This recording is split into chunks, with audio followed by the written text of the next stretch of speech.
Hello प्यारे बच्चों, कैसे हैं आप लोग। बच्चों आज हम लोग क्लास 11 रेस्पिरेशन चैप्टर का एक टॉपिक क्रेब साइकिल, इसे बहुत इजी वे में आज सीखने वाले हैं हम लोग। कॉन्सेप्ट बेटा क्लियर हो गया तो क्वेश्चंस जो बनने वाले इससे हैं बहुत इजीली आपसे सॉल्व हो जाएंगे। बच्चों अगर अभी आपने ग्लाइकोलिसिस की वीडियो नहीं देखी है तो पहले आप उसे देख लीजिए, देन आप क्रेब साइकिल पढ़ेंगे तो आपको ज्यादा समझ में आएगा। वीडियो के डिस्क्रिप्शन में आपको ग्लाइकोलिसिस वीडियो का लिंक मिल जाएगा। ग्लाइकोलिसिस में हम लोगों ने पढ़ा ग्लाइकोलिसिस ग्लूकोज मॉलिक्यूल जो 6 कार्बन का कंपाउंड होता है, इसको हम लोगों ने 10 स्टेप्स में चेंज कर लिया था पायरुवेट में। और बेटे इसके कितने मॉलिक्यूल बन गए थे? 2 मॉलिक्यूल पायरुवेट के बने थे। पायरुवेट में बेटा कितने कार्बन होते हैं? 3 कार्बन होते हैं। इतना हम लोगों ने पढ़ लिया था ग्लाइकोलिसिस में। अब देखिए बेटा, हम लोगों ने ये पढ़ा था कि जो ये पायरुवेट है वो 2 तरीके से एंटर होगा। एनारोबिक रेस्पिरेशन होगा तो पायरुवेट से क्या क्या बनने वाला है। एनारोबिक रेस्पिरेशन मींस ये कहाँ होगा? साइटोप्लाज्म में होगा, ऑक्सीजन की एब्सेंस में होगा। कुछ एनारोबिक बैक्टीरिया और यीस्ट इसे परफॉर्म करते हैं। एनारोबिक कंडीशन है,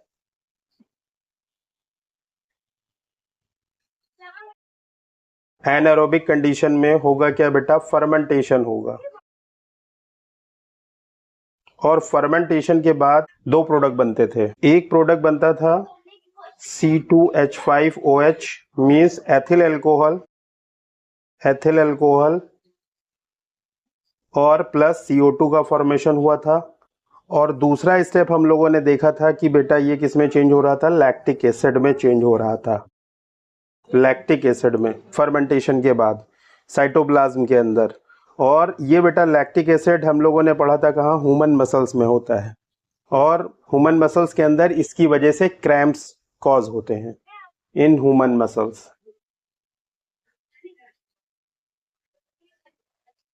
ह्यूमन मसल क्या करते हैं बेटा? कॉज क्रैम्प्स,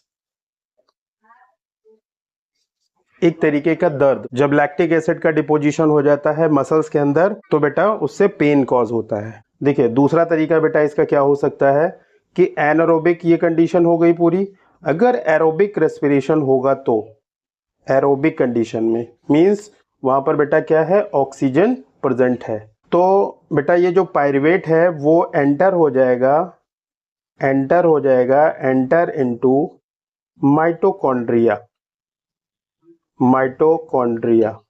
इसके अंदर एंट्री इसकी हो जाएगी। और माइटोकॉन्ड्रिया के अंदर कहाँ जाएगा बेटा? उसके मैट्रिक्स में जाएगा। मैट्रिक्स में, माइटोकॉन्ड्रिया की मैट्रिक्स में एंटर हो जाएगा पायरुवेट। ये परफॉर्म करेगा एक reaction, perform link reaction. Link reaction का जो प्रोडक्ट बनेगा वो बेटा क्या बनेगा? Acetyl coenzyme A. Acetyl coenzyme A इसका फॉर्मेशन होगा। और ये एसिटाइल कोएंजाइम ए अब एंटर कर जाएगा बेटा कहाँ? क्रेब साइकिल में। क्रेब साइकिल में। अब बात समझ में आई आपको कि क्रेब साइकिल क्यों पढ़ना है और कब पढ़ना है, किस कंडीशन में पढ़ना है। ये ग्लाइकोलिसिस के बाद 10 स्टेप जब परफॉर्म हो जाएंगे तो पायरुवेट बन जाएगा। एनारोबिक कंडीशन में फर्मेंटेशन होगा, एथिल अल्कोहल और लैक्टिक एसिड का फॉर्मेशन होता है। और अगर एरोबिक कंडीशन है तो ये बेटा पायरुवेट एंटर कर जाएगा माइटोकॉन्ड्रिया की मैट्रिक्स में और वहां पर ये परफॉर्म करेगा लिंक रिएक्शन। उसका प्रोडक्ट बेटा क्या बनेगा? Acetyl coenzyme A. और ये अब एंटर हो जाएगा क्रेब साइकिल में। फर्दर इसका ऑक्सीडेशन होगा और इससे एनर्जी रिलीज होगी। अब देखिए बच्चों, हम लोग बात करते हैं लिंक रिएक्शन की। बेटा ये लिंक रिएक्शन कहां परफॉर्म होने वाली है? माइटोकॉन्ड्रिया की मैट्रिक्स में। Perform in mitochondrial matrix. Glycolysis का एंड प्रोडक्ट बेटा क्या था? पायरुवेट था। कितने कार्बन होते हैं इसमें? 3 कार्बन होते हैं। कितने मॉलिक्यूल होते हैं बेटे? 2 मॉलिक्यूल होते हैं। और अब जब लिंक रिएक्शन परफॉर्म होगी ये चेंज हो जाएगा एसिटाइल कोएंजाइम ए में। इसमें देखिए बेटे कितने कार्बन एटम है, 3 कार्बन एटम है। एसिटाइल कोएंजाइम ए में 2 कार्बन, एक कार्बन लॉस हो रहा है, तो आप फर्स्ट ऑफ ऑल यहीं पे लिख दीजिए कि इसमें एक कार्बन तो लॉस हो गया, किस फॉर्म में, CO2 के फॉर्म में। एक CO2 देखिए बेटा यहाँ फिक्स हो गई, 3 कार्बन यहाँ थे, 2 यहाँ और एक कार्बन डाइऑक्साइड के फॉर्म में निकल गया। साथ साथ देखिए बेटा ऑक्सीडेशन भी होगा, इसमें ऑक्सीडेशन भी होगा, और ऑक्सीडेशन में NAD प्लस जो होगा वो चेंज हो जाएगा बेटा NADH में, NADH में इसका ऑक्सीडेशन हो गया बेटा, NAD प्लस का NADH में ऑक्सीडेशन हो गया, और डीकार्बोक्सिलेशन एक साथ हो रहा है, इसलिए इस प्रोसेस को हम क्या कहते हैं बेटा, ऑक्सीडेटिव डीकार्बोक्सिलेशन। क्या बोलेंगे बेटा, ऑक्सीडेटिव डीकार्बोक्सिलेशन।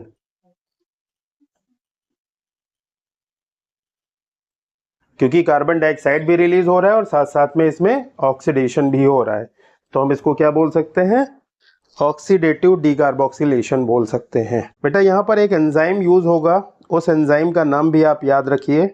कौन सा एंजाइम यूज होगा, पायरुवेट डिहाइड्रोजिनेज। पायरुवेट डिहाइड्रोजिनेज, ये एंजाइम इस प्रोसेस को कंप्लीट कराएगा। ये एंजाइम का नाम याद रखना है आपको, यहाँ पे कौन सी रिएक्शन हुई वो याद रखना है। एडिशन और किस चीज का होगा, यहाँ पे कोएंजाइम ए का एडिशन होगा, यहाँ पर ये ऐड हो रही है। अब जब ये एसिटाइल कोएंजाइम ए जो बना है, ये मेन प्रोडक्ट, अब बेटा ये एंटर हो जाएगा, एंटर इनटू क्रेब्स साइकिल। ठीक है बेटे, ये क्रेब्स साइकिल के अंदर एंटर होगा जो एसिटाइल कोएंजाइम ए है। अब देखिए बेटा याद रखिएगा, क्योंकि ये देखिए पायरुवेट के 2 मॉलिक्यूल हैं, जब एक बार एक मॉलिक्यूल ये रिएक्शन परफॉर्म करेगा तो एक CO2 यहाँ पे निकलेगी, ठीक है, फिर दोबारा ऐसे ही होगा तो फिर से एक निकल जाएगी। एक बार ऑक्सीडेशन हुआ, एक NADH, 2 बार ऑक्सीडेशन होगा तो NADH बेटा 2 यहाँ पर बनेंगे। इतना ध्यान रखना पड़ेगा, क्योंकि यहाँ से साइकिल बेटा डबल वे में चलेगी। अब फाइनली हम लोग बेटा आ चुके हैं, क्रेब्स साइकिल पढ़ने के लिए रेडी हो चुके हैं। पढ़ने से पहले कुछ और इन्फॉर्मेशन देख लीजिए इसको बेटा, try carboxylic acid, try carboxylic acid cycle भी बोला जाता है।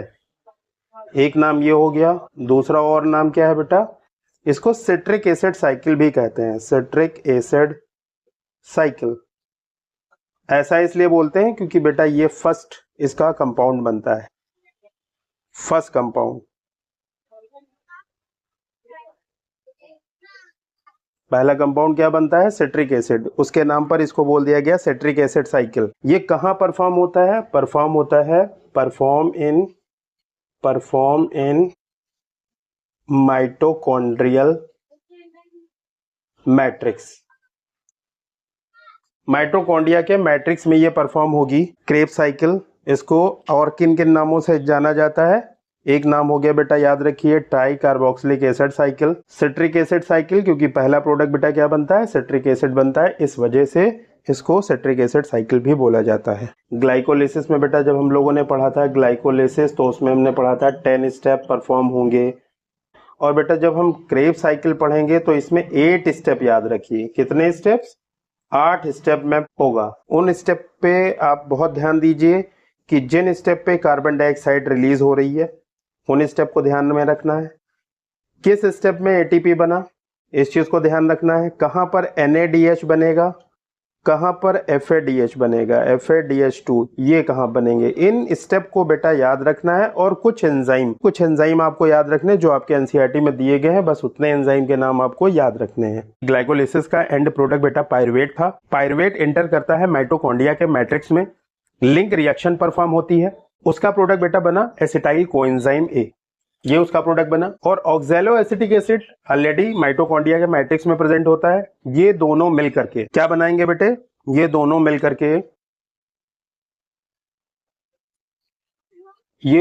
करके सिट्रिक एसिड का फॉर्मेशन करेंगे। इसी के नाम पर इसका रखा गया नाम सिट्रिक एसिड साइकिल। बेटा यहाँ पर वाटर का मॉलिक्यूल यूज होता है, वाटर का मॉलिक्यूल, दैट्स वाई इसे हम बोल सकते हैं कंडेंसेशन। कंडेंसेशन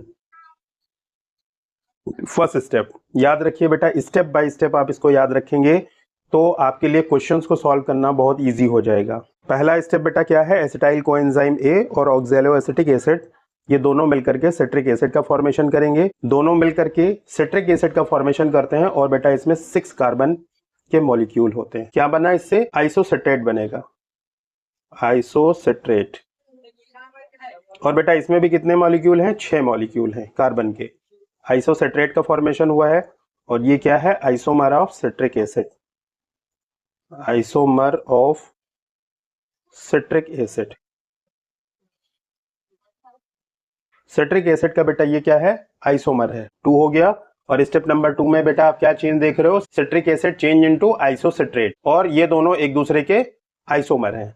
यहां पर भी बेटा 6 कार्बन है और यहां पर भी 6 कार्बन एटम है। ठीक है बेटा, देखिए थर्ड स्टेप में क्या होगा, आइसोसिट्रेट अब चेंज हो जाएगा बेटा किसमें, ऑक्सिलोसक्सिनेट में, ऑक्सिलोसक्सिनेट में चेंज हो जाएगा और बेटा इसमें भी 6 कार्बन एटम होंगे। सिट्रिक एसिड चेंज होता है आइसोसिट्रिक एसिड में, आइसोसिट्रिक एसिड चेंज होता है ऑक्सैलोसैक्सिनेट में। और यहां पर बेटा तीसरे वाले स्टेप में ऑक्सीडेशन होगा। जो तीसरा वाला स्टेप है बेटा ये यहां पर क्या हो रहा है, ऑक्सीडेशन हो रहा है, ऑक्सीडेशन। और इस ऑक्सीडेशन की वजह से NAD जो होगा बेटा, NAD, और ये चेंज हो जाएगा NADH में, ये चेंज हुआ। स्टेप नंबर 3 में बेटा देखिए क्या हुआ है, ऑक्सीडेशन परफॉर्म हुआ है जिससे NAD चेंज हुआ है NADH में। ऑक्सैलोसैक्सिनेट बेटा चेंज हो जाएगा अल्फा कीटो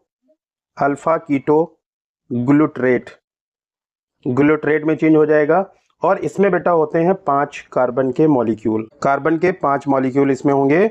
तो एक मॉलिक्यूल बेटा लॉस हो जाएगा, किस फॉर्म में, मींस कार्बन डाइऑक्साइड यहां पर रिलीज होगी, कार्बन डाइऑक्साइड यहां पर रिलीज होगी, CO2 रिलीज हुई है। इस स्टेप को क्या बोलेंगे, डी कार्बोक्सिलेशन, क्योंकि कार्बन डाइऑक्साइड रिलीज हो रही है। ठीक बेटा, तो देखिए ये और ये दोनों स्टेप मिलकर तीसरा स्टेप परफॉर्म करेंगे, इसलिए इन दोनों को एक साथ हम बोलते हैं ऑक्सीडेटिव डी कार्बोक्सिलेशन यहां पर होगा, जिससे NADH का फॉर्मेशन होगा और CO2 रिलीज होगी। दोनों मिलके स्टेप नंबर 3 हो गए। स्टेप नंबर 4 में आपको याद रखना है बेटा कि जो अल्फा कीटो ग्लूट्रेट है वो चेंज हो जाता है succinyl coenzyme A, succinyl coenzyme A, इसमें चेंज हो जाएगा सक्सिनिल कोएंजाइम ए में। ये 4 कार्बन का मॉलिक्यूल होता है। इसमें बेटे कितने कार्बन है, 4 कार्बन है। कार्बन आप याद रखेंगे तो आपको ये पता लग जाएगा कि हमें CO2 रिलीज कहां पर कराना है। देखिए बेटे यहां पर कार्बन के 5 मॉलिक्यूल थे, यहां पर 4 हो गए, मींस एक कार्बन डाइऑक्साइड यहां पर फिक्स हो जाएगी, ये कार्बन डाइऑक्साइड एक और फिक्स हो गई। और आपको पता है जहां पर कार्बन डाइऑक्साइड फिक्स हो जाती है वो प्रोसेस क्या कहलाती है, डी कार्बोक्सिलेशन कहलाती है। NAD प्लस NADH में चेंज हो जाएगा। तो दो स्टेप परफॉर्म हो रहे हैं बेटा, देखिए कार्बन डाइऑक्साइड भी रिलीज हो रही है और NADH का भी फॉर्मेशन हो रहा है, मींस ये वाली प्रोसेस क्या कहलाएगी, oxidative decarboxylation, oxidative decarboxylation कहलाएगी। स्टेप नंबर 4 आप इसको याद रखिए, ये है स्टेप नंबर 4। अब जो ये सक्सिनिल कोएंजाइम ए है ये चेंज हो जाएगा सक्सिनिक एसिड में, सक्सिनिक एसिड में चेंज हो जाएगा।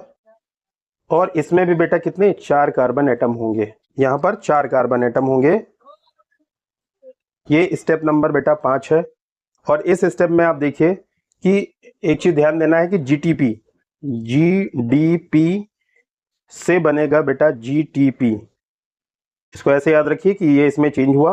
और फिर ये इसमें जब चेंज होता है तो उसी टाइम बेटा क्या होता है कि ADP चेंज हो जाता है ATP में,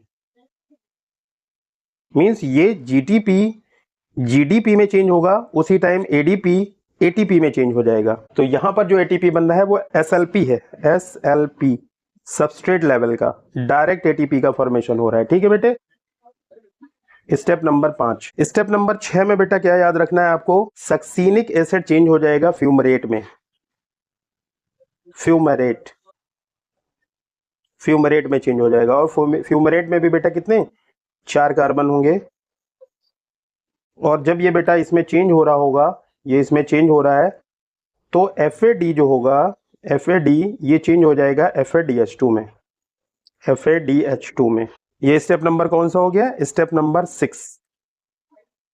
स्टेप नंबर 7 में क्या होना है? अब fumarate change into malic acid, malic acid में चेंज हो जाएगा। और इसमें भी बेटा कितने कार्बन है? 4 कार्बन है। ये मैलिक एसिड में चेंज हो गया। ये बेटा जब चेंज हो रहा होगा तो इसमें वाटर का मॉलिक्यूल यूज होगा। वाटर का मॉलिक्यूल देखिए बेटा यहाँ पर यूज हुआ है और स्टेप नंबर 1 में यूज हुआ है। वाटर का मॉलिक्यूल 2 जगह यूज हुआ है, स्टेप नंबर 7 और स्टेप नंबर 1 में। आप याद रखिए कार्बन डाइऑक्साइड कहाँ कहाँ रिलीज हुई है? Step number 3 and step number 4, दोनों बेटा ऑक्सीडेटिव डिकार्बोक्सिलेशन है। तो ये वाला स्टेप बेटा कौन सा हो गया? Step number 7। स्टेप नंबर जब 8 परफॉर्म होगा और इसमें फिर से ऑक्सीडेशन होगा और NAD चेंज हो जाएगा, NAD प्लस चेंज हो जाएगा NADH में, ऑक्सीडेशन हुआ है। हम लोगों ने शुरू में देखा था कितने स्टेप पढ़ने हैं? 8 स्टेप पढ़ने हैं। यहाँ तक बेटा ये साइकिल समझ में आई है। पहला स्टेप बेटा क्या है? ऑक्जेलो एसिटिक एसिड और acetyl coenzyme A citric acid का फॉर्मेशन करेंगे, वाटर का मॉलिक्यूल यूज होगा, कंडेंसेशन स्टेप हुआ। दूसरे स्टेप में बेटा इसका एक आइसोमर बनेगा, सिट्रिक एसिड का आइसोसिट्रेट, फिर oxidation, after that decarboxylation. Oxidation के बाद प्रोडक्ट बेटा बनेगा ऑक्जेलोसैक्सिनेट और डीकार्बोक्सिलेशन के बाद बनेगा अल्फा कीटोग्लिसरेट। ये दोनों स्टेप मिलाकर ऑक्सीडेटिव डीकार्बोक्सिलेशन हुए। और स्टेप नंबर 3, स्टेप नंबर 4 में बेटा ऑक्सीडेटिव डीकार्बोक्सिलेशन होगा, मींस कार्बन डाइऑक्साइड रिलीज होगा और NAD प्लस चेंज हो जाएगा NADH में। प्रोडक्ट बनेगा सक्सिनिल कोएंजाइम ए, 4 कार्बन का। सक्सिनिल कोएंजाइम ए फिर से बेटा चेंज हो जाएगा सक्सिनिक एसिड में। यहाँ पर GDP चेंज होगा GTP में, GTP का फॉर्मेशन होगा। और GTP जब GDP में दोबारा फिर से चेंज होगा, जो एनर्जी रिलीज करेगा वो एनर्जी ADP लेकर के ATP में चेंज हो जाएगा। और ATP क्या है? एनर्जी करेंसी है, ये स्टोर हो जाएगी, SLP टाइप की बनी। सक्सिनिल कोएंजाइम ए चेंज हो जाएगा फ्यूमरेट में। और इस स्टेप में 6 वाले स्टेप में FAD चेंज हो जाएगा FADH2 में। स्टेप नंबर 7 में वाटर का मॉलिक्यूल ऐड होगा और फ्यूमरेट चेंज हो जाएगा मैलिक एसिड में। मैलिक एसिड फाइनली फिर से ऑक्जेलोएसिटिक एसिड में चेंज हो जाएगा और ये ऑक्सीडेशन होगा। यहाँ पर NAD प्लस NADH का फॉर्मेशन कर लेगा। ऑक्जेलोएसिटिक एसिड फिर से देखिए फ्री हो गया है और एसिटाइल कोएंजाइम ए फिर से उससे ऐड होगा, फिर से सिट्रिक एसिड बनेगी। ये साइकिल चलती रहेगी। अब ध्यान देने लायक क्या बात है कि जो एक साइकिल ये पूरी परफॉर्म हुई है बेटा, एक बार जो ये साइकिल परफॉर्म हुई है, उस एक बार की साइकिल में देखिए जो एक पायरुवेट है उसका ही तो प्रोडक्ट एंटर हुआ है। इसका मतलब है कि एक ग्लूकोज के मॉलिक्यूल को कंप्लीटली ऑक्सीडाइज करने के लिए ये साइकिल बेटा 2 बार परफॉर्म होगी। कि एक ग्लूकोज मॉलिक्यूल जो है, एक ग्लूकोज का कंप्लीट ऑक्सीडेशन के लिए, कंप्लीट ऑक्सीडेशन के लिए ये जो साइकिल है बेटा कितनी बार परफॉर्म होगी? 2 time. Krebs cycle perform 2 time, 2 बार परफॉर्म होगी, तब जाके कंप्लीट ऑक्सीडेशन हो पाएगा ग्लूकोज का। अब इसके प्रोडक्ट क्या क्या है, क्या बातें और याद रखनी जहां से आपको क्वेश्चन पकड़ में आएंगे, किस तरीके से एनर्जी काउंट करेंगे, उन बातों को भी हम आपसे डिस्कस करने वाले हैं। ठीक है बेटे, आप चाहें तो आप इसका स्क्रीनशॉट ले सकते हैं। फिर आगे बढ़ते हैं हम लोग। देखिए बेटा क्रेब्स साइकिल के प्रोडक्ट क्या क्या बनेंगे आपने पढ़ा 3 जगह, स्टेप नंबर 3 में, 4 में और स्टेप नंबर लास्ट वाले 8 वाले स्टेप में ऑक्सीडेशन हो रहा था जिससे NADH का फॉर्मेशन हो रहा था। जो प्रोडक्ट हम बात कर रहे हैं बेटा वो एक साइकिल की बात कर रहे हैं। ऑक्सीडेशन 3 जगह हो रहा था जिससे 3 NADH बन रहे थे, एक जगह FADH2 बन रहा था, एक जगह GTP का फॉर्मेशन हो रहा था। तो ये तो हो गए इसके प्रोडक्ट। देखिए एक बात और आपको याद रखनी पड़ेगी कि ये जो बेटा 2 NADH और FADH2 का फॉर्मेशन हो रहा है, जब इनका ऑक्सीडेटिव फॉस्फोराइलेशन होगा ETS के अंदर, तो एक NADH और एक FADH कितने कितने ATP बनाएंगे? ऑक्सीडेटिव फॉस्फोराइलेशन कहाँ होगा बेटा? ETS में होगा, ETS इलेक्ट्रॉन ट्रांसपोर्ट सिस्टम। तो वहां पर आपको याद रखना है कि एक जो NADH होगा इससे 3 ATP रिलीज होते हैं और एक FADH2 से 2 ATP बनते हैं। जहां पर हम OP लिख देंगे तो आप समझ जाइएगा ये क्या है? ऑक्सीडेटिव फास्फोराइलेशन है। और ये जो बना है ये वाला, इसको SLP बोलते हैं, सबस्ट्रेट लेवल। देखिए बेटे हम लोग इसको बहुत इजीली समझ लेते हैं। ATP की कैलकुलेशन कर रहे हैं तो आपने देखिए बेटा ये पढ़ा था कि ग्लूकोज जो है वो 6 कार्बन का कंपाउंड है और जब इसकी ग्लाइकोलिसिस होती है तो दो मॉलिक्यूल बनते हैं बेटा इसके पायरुवेट के। पायरुवेट के दो मॉलिक्यूल बने और फिर उसके बाद बेटा ये लिंक रिएक्शन, देखिए ये हुआ ग्लाइकोलिसिस, ग्लाइकोलिसिस, फिर बेटा हुआ link reaction, link reaction perform होगी और इससे दो मॉलिक्यूल बनेंगे बेटा किसके, एसिटाइल कोएंजाइम ए। और एसिटाइल कोएंजाइम ए बेटा एंटर हो जाता था क्रेब्स साइकिल में। इतनी तो चीजें पढ़ी आपने। फिर आपने देखिए क्या क्या पढ़ा और क्या याद रखना है आपको जब आपने ग्लाइकोलिसिस पढ़ा। अगर बेटा अभी तक के आपने ग्लाइकोलिसिस नहीं पढ़ा है देन वीडियो के डिस्क्रिप्शन में आपको ग्लाइकोलिसिस का फुल वीडियो मिल जाएगा, आप पहले उसे देख लीजिए, देन आपको क्रेब्स साइकिल बहुत इजीली समझ में आएगी। जो हम लोगों ने ग्लाइकोलिसिस पढ़ा था उसमें हम लोगों ने बेटा देखा था कि एटीपी बन रही थी, दो एटीपी, ठीक है, इनको हम लिखेंगे SLP, सबस्ट्रेट लेवल, मतलब ये डायरेक्ट एटीपी कहलाएंगी। और वहां पर बेटा दो NADH बन रहे थे OP वाले, इनको क्या लिखेंगे, OP ये वाले, ठीक बेटा। तो इनसे तो देखिए दो ही एटीपी हमें मिलेंगी, एटीपी हो जाएंगी। और इनसे जो एटीपी मिलनी है ऑक्सीडेटिव फास्फोराइलेशन के बाद, तो एक NADH तीन एटीपी देता है, वहां पर लिखा हुआ पॉइंट देखिए। तो यहां पर कितने हैं, दो, मीन्स 6 एटीपी यहां से हमें मिल गई। तो टोटल यील्ड जो ग्लाइकोलिसिस से एटीपी की होने वाली है आगे फ्यूचर में, वो कितनी हो जाएगी, 8 एटीपी। ये बात समझ में आई बेटे। फिर जब बेटा लिंक रिएक्शन हुई थी तो लिंक रिएक्शन में एक पायरुविक एसिड से जब एक एसिटाइल कोएंजाइम ए बना था तो उससे एक NADH का फॉर्मेशन हुआ था। जब ये दो मॉलिक्यूल होंगे, इससे दो बनेंगे तो दो NADH बनेंगे। तो यहां से बेटा एटीपी अगर काउंट करिए तो कितनी आ गई, 3 2 6, 6 एटीपी यहां से आ गई आपको, टोटल 6 एटीपी ये हो गई। उसके बाद बेटा जब एसिटाइल कोएंजाइम ए एंटर हुआ था क्रेब्स साइकिल में, तो क्रेब्स साइकिल में आपने अभी प्रोडक्ट देखिए पढ़े कितने, 3 NADH, और इनसे बेटा कितनी एटीपी हमें मिल जाएंगी, 3 3 9 एटीपी, तो ये हो गई। और एक मिला था FADH2, और उससे दो एटीपी यहाँ मिल जाएंगी। और एक बेटा यहाँ पर हमें मिला था GTP, जिससे डायरेक्ट एटीपी बन गया था, और यहाँ से डायरेक्ट बेटा एक एटीपी ये मिल जाएगी, ठीक है। तो कुल मिला के ये कितनी हुई, 12 एटीपी, ये 12 एटीपी हुई। ये 12 एटीपी बेटा एक साइकिल के हैं, in one cycle, in one cycle. एक साइकिल की एटीपी कितनी है, 12, तो दो साइकिल की कितनी हो जाएंगी, टू साइकिल में बेटा हो जाएंगी 12 × 2 24 एटीपी।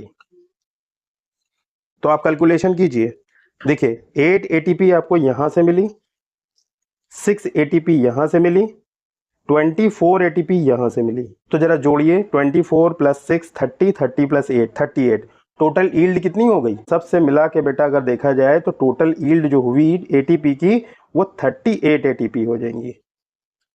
तो कंप्लीट रेस्पिरेशन पढ़ेंगे तो वहां पर हम ये 36 और 38 का जो भी कंफ्यूजन है वो क्लियर कर लेंगे। फिलहाल आप यहाँ पर कैलकुलेशन कीजिए तो 38 एटीपी मेरे पास आ रही हैं। और बेटा ये सारी एटीपी कब मिलेंगी हमें कंप्लीट, जब ETS परफॉर्म हो जाएगा, देन OP वाली तब मिलेंगी, SLP वाली तो अभी डायरेक्ट मिल जाएंगी। तो SLP वाली कितनी है आप ये भी देखिए, ध्यान दीजिए, ये दो देखिए बेटा SLP वाली हैं, और ये तो OP हो गई, ये वाली OP है, ये बेटा OP है, ये भी OP है, और ये SLP है।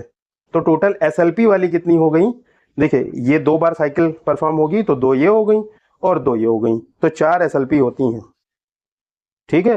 और OP वाली कितनी है, देखिए OP यहां से मिली बेटा 6 ये एटीपी हो गई, 6 ये हो गई, 12 हो गई, और 12 और ये वाली बेटा के देखिए 18, दो बार होगी ना, 18 और 12 कितनी हो गई, 30, और बेटा ये 4 34 एटीपी, यानी 34 एटीपी ये आ गई OP वाली, ठीक है। कुल मिला के दोनों को जोड़ दीजिए, देखिए 38 एटीपी आ रही है। आ गई बात समझ में। तो क्वेश्चन कैसे भी पूछा जा सकता है घुमा फिरा के, आपको अगर कॉन्सेप्ट क्लियर है तो आप भी घूम करके आंसर दे सकते हैं। आई होप चीजें समझ में आ गई होंगी। चलिए बेटे मिलते हैं नेक्स्ट क्लास में, बाय बेटा।